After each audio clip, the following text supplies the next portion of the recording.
हिजामा दोस्तों ये इलाज का एक ऐसा तरीका होता है जिसके जरिए त्वचा, बाल और शरीर से जुड़ी कई सारी बीमारियों को ठीक करने का दावा किया जाता है। लेकिन क्या ये सच में काम करता है? इसे कराने के क्या क्या फायदे, क्या नुकसान हो सकते हैं? हिजामा कब, कैसे और शरीर के किन किन अंगों पे कराना चाहिए? किन लोगों को हिजामा कराना चाहिए और किसे नहीं कराना चाहिए? और इसे कराते वक्त कौन कौन सी बातों का ख्याल रखना चाहिए? इन सारी बातों के बारे में आज की इस वीडियो में हम बात करेंगे।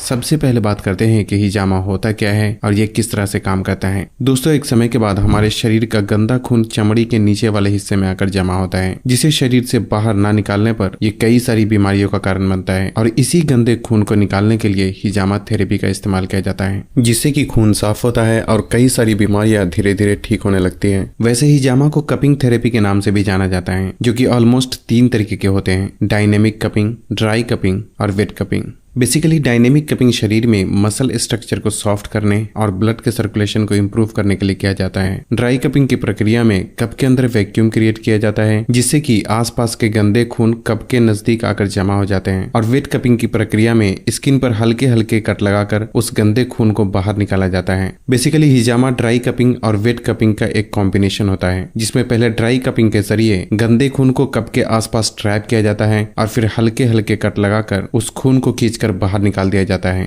अब यहाँ 3 अहम सवाल ये उठता है कि हिजामा कराने के क्या क्या फायदे हो सकते हैं, क्या इसे कराने में दर्द भी होता है, और स्किन पर कट लगने की वजह से हुए निशान को मिटने में कितने समय लगते हैं। दोस्तों हिजामा कराने के अनगिनत फायदे होते हैं, जिसे गिनकर तो बिल्कुल भी नहीं बताया जा सकता, क्योंकि ज्यादातर बीमारी खून में गंदगी जमा होने की वजह से ही शुरू होती है। और हिजामा करने की प्रक्रिया में शरीर के अंदर से गंदे खून को खींचकर बाहर निकाल दिया जाता है, जिससे कि बॉडी में एक हल्कापन महसूस होने के साथ साथ कई सारी बीमारियां भी धीरे धीरे ठीक होने लगती है। जहां तक दर्द और स्किन पर आए निशान का सवाल है, तो यहाँ इस बात का समझना जरूरी है कि हिजामा की प्रक्रिया में कट्स स्किन के ऊपरी हिस्से पर ही लगाया जाता है, जिससे कि दर्द भी बिल्कुल ना के बराबर महसूस होता है और कट्स के निशान भी ज्यादातर 1 हफ्ते के अंदर अंदर ही खत्म हो जाते हैं। अब बात आती है कि हिजामा किन लोगों को कराना चाहिए और किसे नहीं कराना चाहिए। दोस्तों वैसे तो औरत हो या मर्द, पूरी तरह से तंदुरुस्त व्यक्ति भी बॉडी को डिटॉक्स करने के लिए हिजामा करा सकते हैं, क्योंकि वक्त के साथ साथ हर किसी के खून में गंदगी जमा हो ही जाती है, जो कि बाद में कई तरह की बीमारी का कारण बन सकती है। लेकिन खासकर जिन लोगों में स्किन से जुड़ी प्रॉब्लम जैसे कि एक्नी, पिंपल्स, एक्जिमा, सोराइसिस, बालों का झड़ना या गिरना, लीवर से जुड़ी problem, high blood pressure, high cholesterol, arthritis यानी जोड़ों का दर्द, माइग्रेन, बार बार होने वाला सर दर्द, हार्मोनल प्रॉब्लम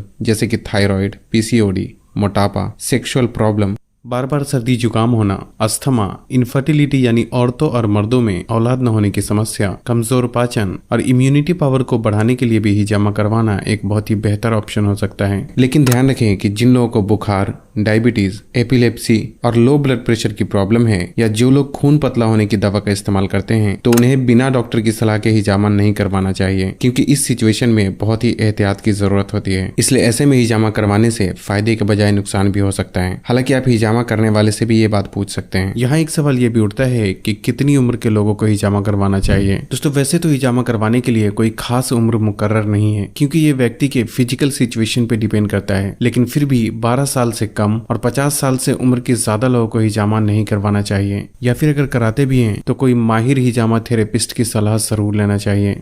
अब बात आती है कि शरीर के किन किन हिस्सों पर हिजामा करवाना चाहिए। दोस्तों हर अलग अलग प्रॉब्लम के लिए शरीर के अलग अलग हिस्से पर हिजामा किया जाता है, इसलिए आपको जो भी प्रॉब्लम है वो हिजामा थेरेपिस्ट यानी हिजामा करने वाले को बताएं, क्योंकि उन्हें पता होता है कि किस प्रॉब्लम में शरीर के कौन से हिस्से पर हिजामा करवाना चाहिए।